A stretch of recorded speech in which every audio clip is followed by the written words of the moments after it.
Hai Sobat Galeri, kembali lagi nih bersama saya Muhammad Lutfi Dimas Bisono di Galeri Channel dari Galeri Investasi Universitas Gunadarma. Nah, pada video kali ini kita akan membahas mengenai 6 tahap merencanakan keuangan.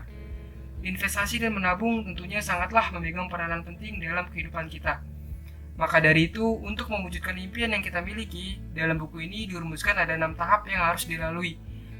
Kira-kira apa saja ya tahap-tahapannya? Penasaran? Yuk kita simak videonya sampai habis.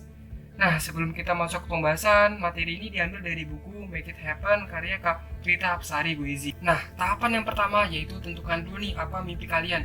Contohnya seperti ketika kalian ingin membeli rumah selama 5 tahun lagi, atau hanya untuk membayar uang UKT selama 6 bulan lagi, atau hanya sekedar untuk membeli iPhone terbaru. Nah, setiap mimpi tersebut akan menentukan apakah Anda harus menabung atau berinvestasi. Definisikan setiap mimpi dengan urutan berikut ini. Yang pertama, apa mimpinya? Contohnya untuk membayar uang UKT. Terus berapa biayanya? 8 juta. Kapan sih jatuh temponya? 6 bulan. Bagaimana strategi untuk mencapainya? Ingin berinvestasi atau menabung? Tahapan yang kedua yaitu hitung kebutuhan dana. Setelah menetapkan apa saja yang menjadi tujuan kita, maka langkah berikutnya adalah membuat tulisan menjadi angka-angka. Menghitung berapa kebutuhan dana untuk mewujudkan setiap tujuan tersebut adalah wajib dan harus dilakukan dengan bantuan kalkulator.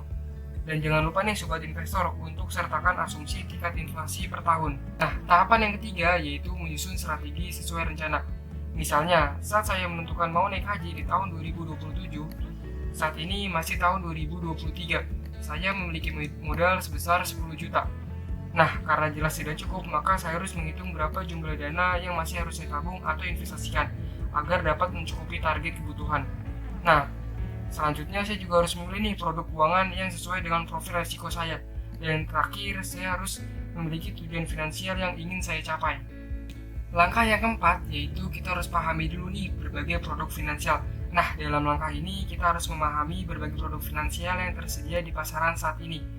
Nah, produk finansial hanya terbagi menjadi cash atau tunai, ada obligasi, dan ada saham. Selain dari itu juga alternatifnya adalah aset fisik seperti emas dan juga properti. Tahapan yang kelima yaitu implementasi rencana keuangan. Nah, rencana keuangan merupakan panduan utama kita dalam melakukan pengelolaan keuangan keluarga.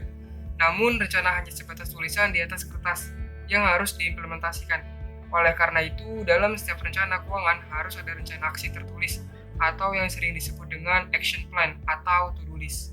Tahapan yang keenam yaitu monitor dan evaluasi.